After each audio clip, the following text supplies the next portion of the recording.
The room was cold, not the kind that makes you shiver worse, the kind that sinks into your bones when you're helpless. I couldn't move, couldn't speak, but I heard everything, every word my parents said. "She's not really our daughter," my mother whispered. "We owe her nothing," my father added without a flicker of hesitation. That wasn't shock. That was truth. Their truth. They told the doctors to stop, told them I wasn't their responsibility. I screamed inside, begged my body to twitch, blink, anything, but I was a prisoner in silence. The nurse's voice cracked. "We can't just let her die." My father replied calmly, "Isn't there a fund for people like her?" And then footsteps. A door. They left. My own parents walked away from me. Not emotionally this time, not the quiet neglect I'd known for years. This time they left me to die. And I heard it all. Silence returned after they left. A thick, suffocating silence. Then a softer voice broke through. "She's alone," the nurse murmured. "They really walked away. They checked my phone, tried every emergency contact. No answers." I drifted in and out. Pain came in waves, sharp, dull, then nothing. But one voice stayed, gentle, constant. Nurse Emily. She spoke to me like I could answer. "Good morning, Rebecca. I'm changing your bandages now. Outside cloudy, but no rain." Her voice wrapped around me like a blanket. She played music, soft piano, sometimes Taylor Swift. "The research says you can hear me," she told someone. I believe it. 3 days after the accident, someone showed up. Samantha, my business partner, my friend. She authorized surgery. She fought for me. While my parents left me to die, someone else stepped forward. Someone who stayed. The surgery happened on day 5. I remember bright lights, cold air, then nothing. I woke up slowly. First a hand squeeze. Then my eyes opened to white ceilings and blurred shapes. Emily was there. "You did it, Rebecca," she whispered. "The swelling's going down." My throat burned. Tubes were everywhere. I croaked. "Massachusetts General," she answered gently. "You're safe now." But I wasn't safe.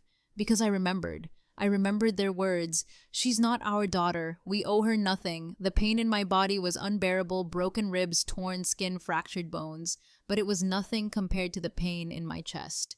They didn't hesitate. They walked out like I was no one. And I was still here, scarred, shaking alive. Now I had to survive with that truth. That the people who raised me never truly claimed me. Recovery was brutal. Every breath stabbed through my ribs. Every movement lit nerves on fire. The first time they sat me up, I vomited from the dizziness. My legs shook so violently I thought they'd snap again. But the physical pain wasn't the worst part. It was waking up to the silence. No flowers, no calls, no family. Only Samantha came every day. She brought updates from work, warm coffee, and a steady presence. "You're recovering twice as fast as expected," she smiled. Spite is a powerful motivator, I joked, voice hoarse. One afternoon, she sat beside me serious. "I didn't want to tell you too soon," she said. "But your parents, they're trying to take the house." I closed my eyes. Of course they were. They left me to die. Now they wanted what was never theirs to claim. It wasn't over. Not yet. The next morning, James Wright visited, my grandmother's lawyer. "Calm, kind, too formal. I've been waiting to meet you," he said softly. "She left this for you if something happened before she could tell you herself." He handed me a heavy envelope. Inside answers I had chased my whole life. That night, I opened it alone. Grandmother's handwriting, elegant, shaking. "Your mother was my niece Caroline. She was too young, too scared to raise you. I placed you with my son Richard and his wife. It was meant to keep you close, loved, safe. But Margaret was already pregnant with Allison. Suddenly, they had 2 daughters, one born, one given. They never truly accepted you," she wrote. "But you were always mine." The letter ended with love and guilt and a plea for forgiveness. I didn't cry. I didn't scream. I just knew my life had never really been mine.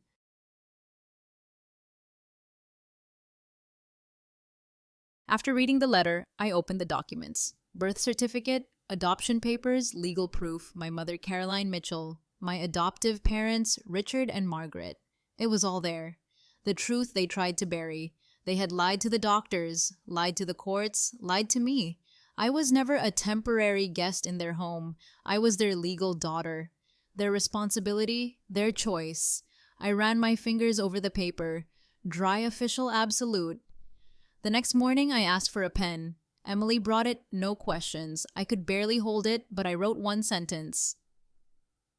"Call James Wright."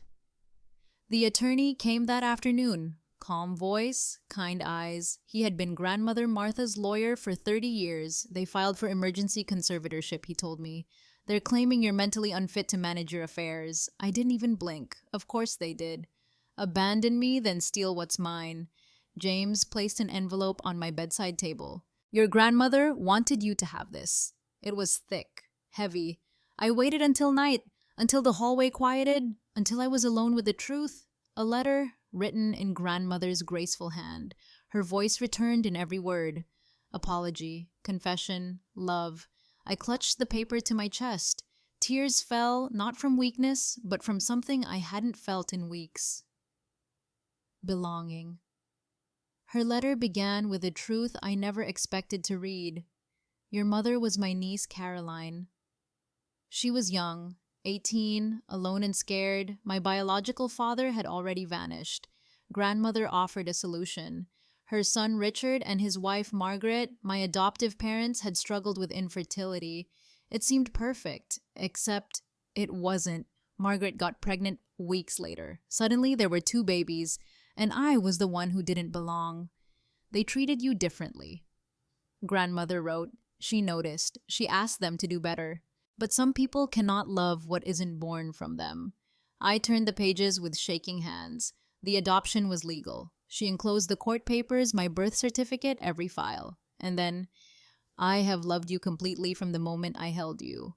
That line broke something open in me, not pain, not grief, but the beginning of healing. They couldn't erase this, couldn't undo the ink, the signatures, the law, and still they walked out. Still they left me for dead, not just emotionally, literally. That night, I lay awake in the hospital bed, the weight of truth pressing down on my chest. I wasn't weak anymore. I wasn't confused. I was ready to recover, to fight, to take back everything they stole. That night, I laid everything out across the bed. The legal documents, the adoption certificate, the original and amended birth records. Proof. Not just of who I was, but of what they'd tried to erase. I stared at their signatures. Richard Mitchell, Margaret Mitchell. They signed the adoption papers themselves. No room for denial now, and yet, they told the hospital I wasn't theirs. That I had no right to their help. They lied with such calm certainty, as if truth had no weight. But this stack of paper was heavy, legally binding, undeniable. I made 2 decisions that night. First, I would recover, fully, even if it hurt every step of the way. Second, I would hold them accountable, not out of revenge, but because the truth deserved air. Because I deserved more than silence, more than shame, more than being forgotten. Recovery was war, every movement a battle. Every breath a negotiation with pain. 2 broken ribs, a shattered collarbone, facial fractures that left my reflection unfamiliar, and the brain injury, the silent wound that made time blur. The first time I stood, I collapsed. Not from weakness, but from dizziness so sharp it split my vision. Jake, my physical therapist, tried to encourage me. You're progressing fast, he said, but I didn't feel strong. I felt broken in places no scan could see. Samantha brought me soup and stubborn optimism. You're doing great, she said, but I saw the worry in her eyes when I couldn't hold a spoon steady. The truth, the physical pain was easier. It healed with time and effort, but the deeper wound, the abandonment that lingered, quiet, sharp, and invisible. I was barely breathing on my own when Samantha sat beside me, laptop open, face tight. They're challenging the will, she said. They filed it 3 days after your accident. 3 days. They left me in a coma, then went straight to a lawyer. To steal. I didn't cry. I'd done that already.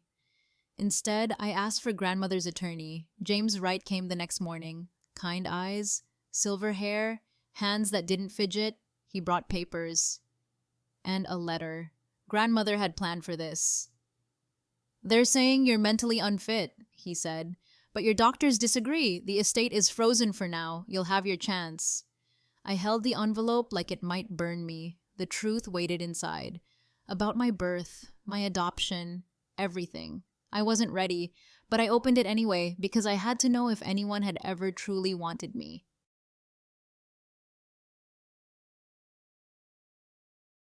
The paper trembled in my hands, grandmother's handwriting soft and careful. If you're reading this, I failed to tell you in person. Her words pierced deeper than any wound. She told me the truth, That my birth mother, Caroline, was her niece, barely 18. That my father left before I was born. She offered me to her son and his wife, my parents. They'd been trying for a baby. It felt like the right choice. But weeks later, Margaret got pregnant. And suddenly I was extra. She saw the difference in how they treated me. She tried to confront them. They promised to love me, but they never did.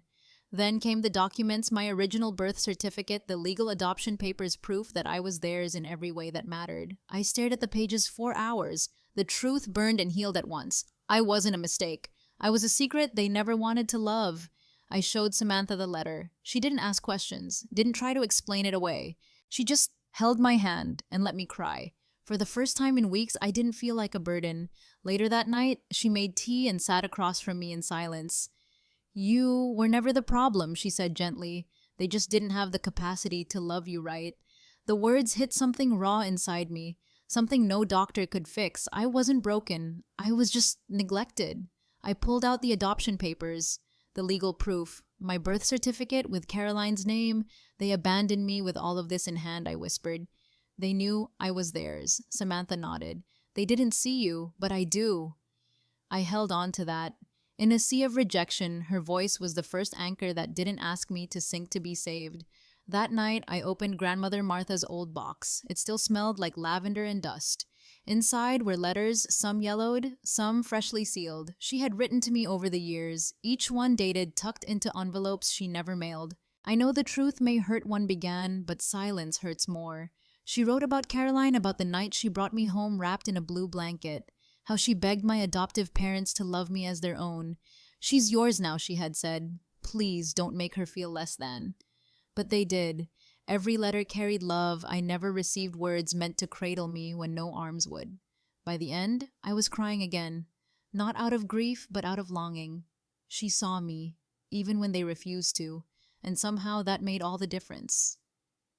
I lay awake that night, her words echoing in my mind like lullabies turned sharp. All those years I tried so hard, straight A's, honor roll awards lined on my shelf, but they never looked proud, only irritated, or worse, indifferent.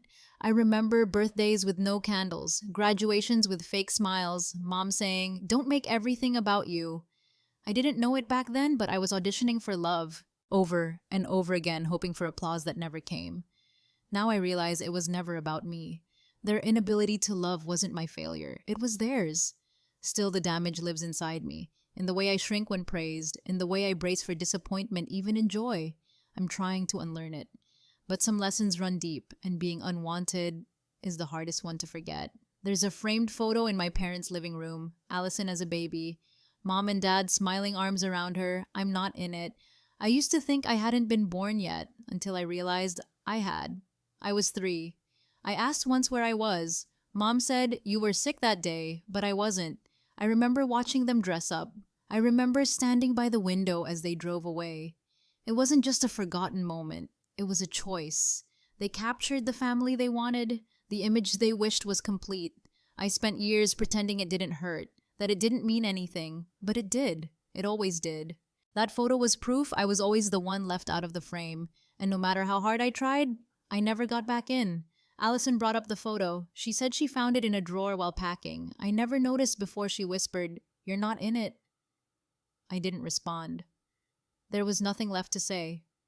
She looked at me, then really looked, eyes wide with something that felt like shame. "I'm sorry," she said quietly, "for not asking more, for not seeing how lonely you must have felt." Her voice cracked. "I thought our family was normal." I wanted to tell her I used to think that too. Before I learned normal doesn't mean kind.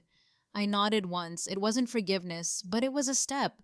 We sat in silence, 2 sisters untangling a lifetime of silence between us, and for the first time, I didn't feel invisible in the room.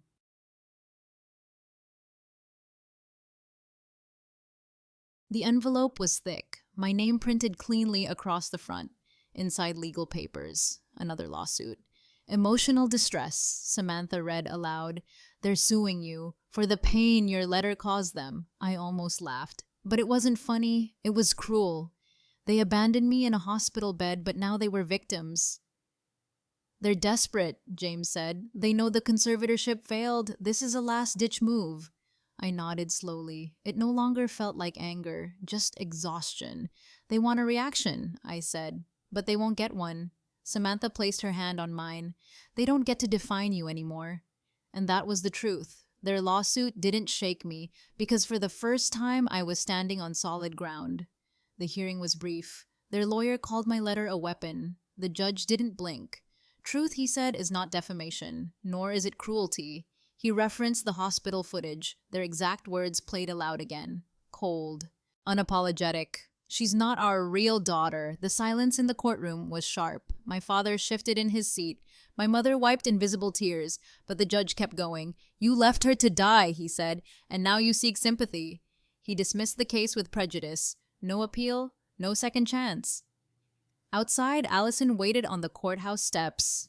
They lost, I said quietly. She nodded. They lost everything. They did. Not because I fought to destroy them, but because they never fought to keep me. News of the ruling spread fast. Within days, their names were whispered in shame. Former colleagues stopped returning calls. Donors withdrew support from my father's foundation. My mother resigned from her charity board, citing stress and unfair media coverage. But the truth had already settled in. One article titled it plainly, "They left her to die." Friends they'd known for decades distanced themselves. Not one defended them publicly. Not one reached out to me. Allison called it poetic justice, but it didn't feel like victory. I wasn't seeking revenge. I only wanted peace, to be free of their shadow. And now, with their names disgraced, they packed up quietly and left Boston. No goodbye, no explanation. I stood at my grandmother's window and watched spring bloom in the garden below. They were gone. But for the first time, I didn't feel like the one abandoned. The silence after they left felt unfamiliar. Not heavy, not empty, just still. No more threats, no more lawyers, just the ticking of my grandmother's old clock. I began to breathe deeper. Woke up without dread clawing at my chest. I cooked again, cleaned slowly, let the house become mine. Allison stayed quiet too. She was grieving something I never had, the illusion of loving parents.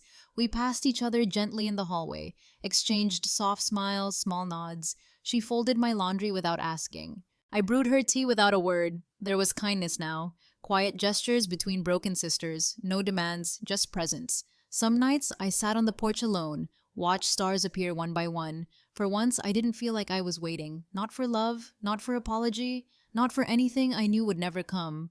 Spring crept into the corners of the house. Warm light filtered through stained glass, casting color across hardwood floors. It felt like the house was exhaling. I moved my things in slowly. Books, a faded photograph, a mug grandmother once called ugly but useful, little pieces of a life I was rebuilding. Allison planted flowers outside. She said it helped her focus. I said nothing, but I noticed she chose the ones grandmother loved most. Samantha visited on Sundays, always bringing something too sweet. She said it was time for joy, even if small. I didn't argue. Some afternoons, I worked on the letter again. Not to send, but to remember. To keep myself anchored when memories tried to rewrite themselves. Healing wasn't loud, it was steady. One room unpacked, one meal shared. One day I didn't feel broken. Some mornings I still woke with panic in my chest. The hospital. The silence, that moment when I realized I was completely alone. Those echoes didn't fade overnight. I wrote about it in my journal, not to relive it, just to empty it out. Pain needed somewhere to go. The page was safer than my body. Allison left a note on the fridge, "Dinner's on me tonight. Try to be hungry." It was simple. It meant more than flowers. She was learning how to show up. I caught her once standing in the hallway staring at a framed photo from our childhood. She looked like she didn't recognize herself. Maybe she didn't. We were both haunted in different ways, but now we had space to say it out loud, and sometimes just saying it was enough to loosen its grip.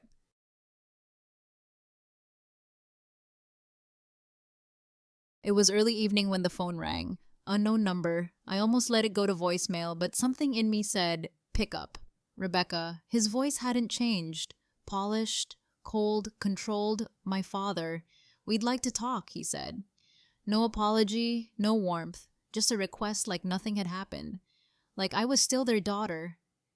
I didn't answer right away. The silence on my end stretched long. I could hear my mother breathing in the background. They were waiting for what I didn't know. "You lost that, right?" I said softly. "And you lost me." Then I ended the call. My hand trembled, but my voice never cracked. Allison walked in just as I set the phone down. She didn't ask what happened. She just sat beside me on the couch, her presence steady, quiet enough. The next day, I got the email. From their lawyer. Subject line formal notice. Emotional distress filing. I stared at it without opening it. Allison was in the kitchen making tea. I didn't say anything at first, just watched the words blur on the screen, filing a lawsuit for what they were claiming I'd caused them psychological harm. By sending the letter, by telling the truth, by surviving without them. It almost made me laugh. Almost. But the ache in my chest made it bitter. They still couldn't see me not as a person, only a threat. I forwarded the email to James. Subject, please handle this. Then I shut the laptop, closed the file.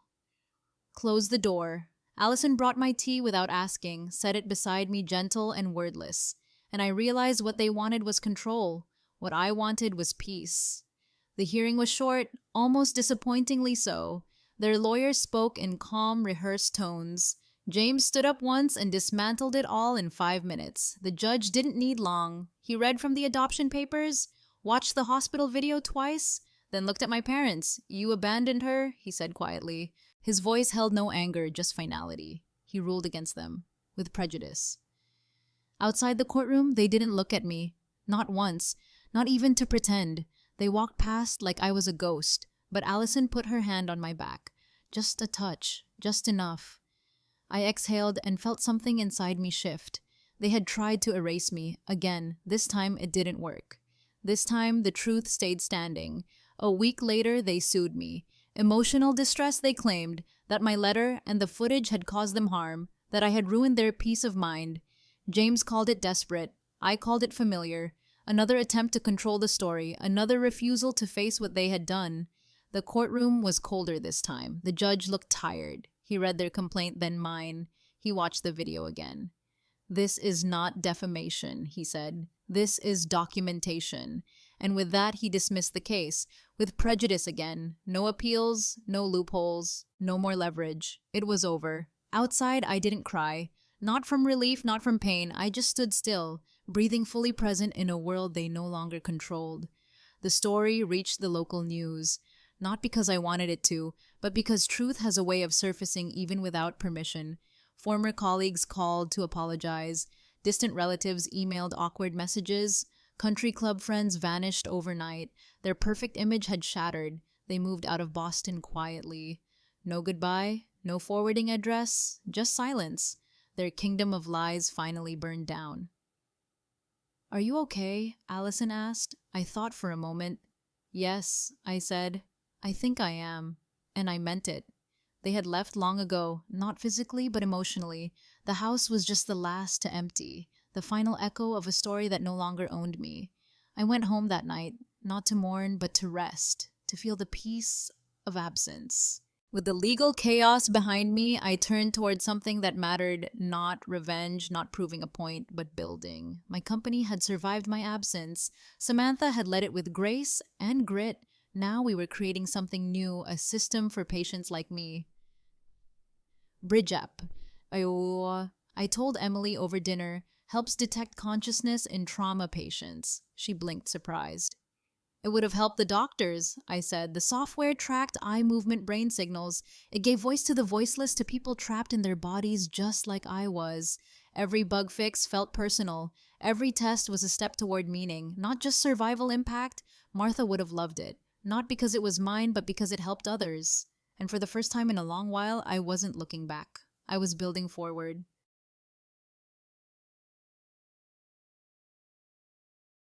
Allison and I were still figuring it out. Living together wasn't easy, not after years of silence of imbalance. But we tried. She brought home takeout when I worked late. I helped her study for her board exams. We left notes on the fridge, simple but kind. Some days felt like old wounds reopening, other days like new skin forming. She apologized for things she hadn't seen before. I listened, not always ready to respond.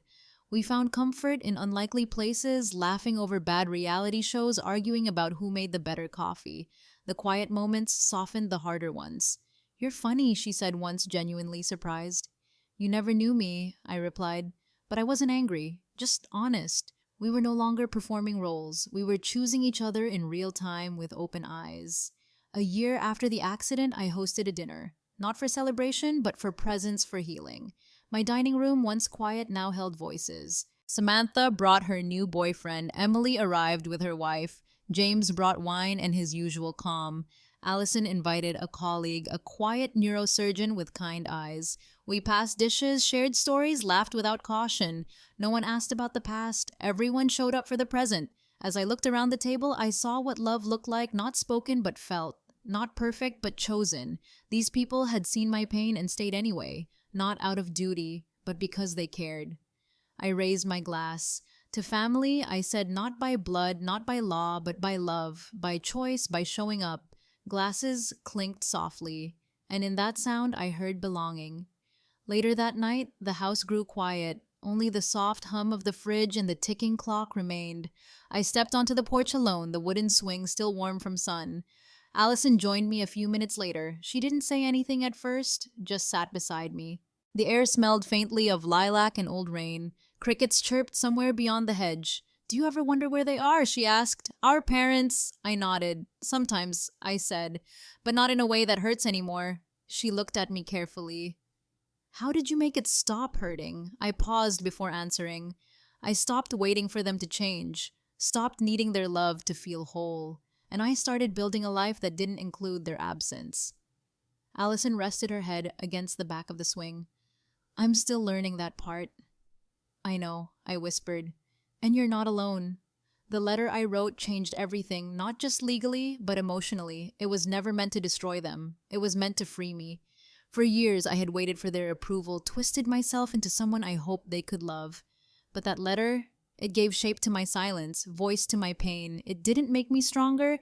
It reminded me I already was. I had survived the rejection, survived the coma, the betrayal. I printed a copy last week, framed it and quietly hung it near my desk, not out of pride, but peace. It was my turning point. Visitors sometimes ask about it. I tell them it's the moment I stopped asking to be chosen and started choosing myself instead. Allison saw it once and just stared. Then she whispered, "I think I needed to read that too." I didn't respond. I just nodded. Because I knew she did. Living with Allison wasn't always easy. We were learning each other from scratch, not the childhood versions, but the women we'd become. Some nights were heavy. We fought about small things that weren't really small. Old wounds hid beneath simple disagreements. The past never stayed in the past for long. But there were soft moments too, like when she left tea by my door after a rough day, or when I folded her scrubs because she forgot again. No words, just small acts of care. We weren't trying to erase what happened. We were trying to grow something new in its shadow, a quiet kind of love, earned, not assumed. She once said, "I'm scared you'll stop trying." I looked at her and said, "I already did once. I'm not doing it again." We both smiled. It wasn't forgiveness yet, but it was hope. And for now, that was enough. One evening, I found the letter again, tucked in the back of a drawer, creased and weathered from the months. My own words stared back at me, raw, steady, final. I didn't cry this time. I read it with distance like a witness, not because I felt nothing, but because I had healed enough to hold it. That letter had closed a chapter, but it had opened something else too. A life where I no longer begged to be seen. A life I built with choice, not fear. Allison walked in halfway through. She didn't ask what I was reading. She just sat beside me quiet. We didn't need to say anything. That silence felt full, not empty. Full of understanding and the weight we both carried. She reached for my hand. This time I didn't pull away. I held on, tight.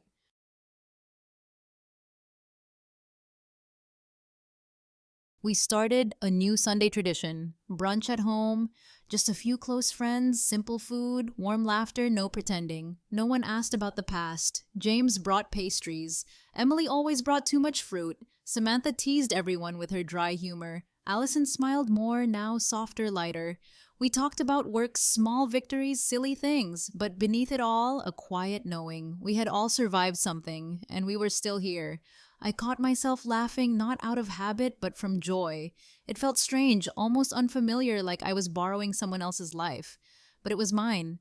I had built it brick by brick, from truth, from grief, from letting go. And they had shown up for me not out of duty. Chosen family, not perfect, but real. No apologies required, just presence, just care.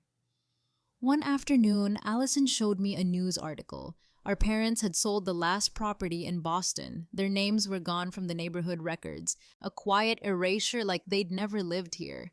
They're starting over, she said. Somewhere far away, someplace warm. No forwarding address, no goodbye, just absence. I stared at the screen, waiting for something. Anger, sadness, relief, anything sharp. But all I felt was stillness, like wind after a storm. They had left long before they packed their bags. Long before lawyers, doctors' lies. This was just the paperwork catching up, the final page of a story I no longer belonged to. I closed the browser and breathed, deeply, fully, without a weight on my chest. They were gone, and I was still here. Whole, rewritten, free. The project was taking shape. Bridge app, our communication tool, was entering trials, a way for patients like me to say I'm still here, not through words but through blinking breath and brain waves. Doctors were amazed. Families cried when they saw the flicker of life. Not all were saved, but many were finally seen. And that mattered more than I could explain. Samantha led the rollout. Emily joined the research team. Allison handled the medical outreach. Our table had become a mission. Sometimes I stayed late at the office alone, watching the interface respond to a blinking cursor. I'd remember my own helpless silence in the ICU, and how close I'd come to being erased. Now we gave people a chance to be heard, to fight back, to stay. It wasn't just a product. It was proof that survival can speak loud and clear. 1 year after the accident, I hosted a dinner, not to celebrate survival, but to honor what came after. The family I built, the life I chose, the voices that stayed when silence nearly took mine. Samantha brought her partner. Emily came with her wife. James arrived with a bottle of wine and 2 jokes too many. Allison invited a quiet doctor with kind eyes. We ate, laughed, remembered. Not the pain, but the path through it. Not what we lost, but what we learned to hold. I looked around that table and felt whole. I'd like to make a toast, I said, lifting my glass to those who had become home. To family defined not by blood, but by love, presence, and the choice to stay. Glasses clinked. No one said a word after. We didn't need to. We knew exactly what that silence meant. Later that night, I sat on the old porch swing. The wood creaked beneath me, familiar grounding. Fireflies blinked in the garden, soft and slow. It felt like Grandmother Martha was still near. Allison joined me without a word. She rested her head on my shoulder gently. "Do you ever think about them?" she asked. "Sometimes," I said, "but it doesn't hurt anymore. How did you make it stop?" I paused, choosing my words. I stopped needing them to be who they weren't, and I started building a life without their approval. She nodded, tears in her eyes. "I'm still learning that," she whispered. "You don't have to do it alone," I replied. The silence that followed felt full, not empty. In that stillness, I finally understood family isn't who stays in your photo albums. It's who stays when your world falls apart. And sometimes choosing yourself first is how you finally find your way home. If this story touched something in you, share your thoughts in the comments. I'd love to hear how you've redefined family in your own life. And if you're on a journey of healing too, you're not alone. Subscribe to the channel to follow more stories like this where truth finds a voice and chosen love writes the ending.